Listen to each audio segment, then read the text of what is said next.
Sebenarnya kami datang ni bukan nak cari gaduh, Puan Aida. Cuma nak bincang jalan keluar. Jalan keluar. Macam anak saya pula yang bawa masalah. Memang masalah lah. Anak kau tu tak habis-habis, tak berhenti cari anak aku. Aku takkan biarkan masa depan anak aku tu hancur tau. Jadi semua salah Reza lah. Zara yang suka, Reza juga yang salah. Boleh tak kau jangan tuduh-tuduh macam anak aku ni je yang perosak anak kau? Aku boleh dapat calon yang lebih baik pun, aku reject. Apatah lagi anak kau, Sin? Dah, bawa tenang dulu boleh tak? Soalnya sekarang bukan kita nak cari siapa salah, siapa betul.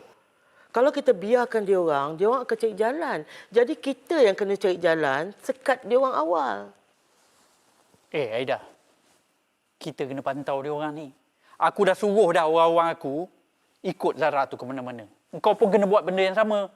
Hantarlah orang-orang kau. Tak payahlah nak ajar aku lebih-lebih. Aku tahulah macam mana nak buat untuk anak aku. Aku akan cari calon yang lagi baik daripada anak kau. Aku pun samalah. Aku akan cari yang lebih baiklah untuk Riza. Okey, jadi semua dah setuju kan? Kita kena kawal pergerakan dia orang dan kita percepatkan cari calon lain untuk masing-masing.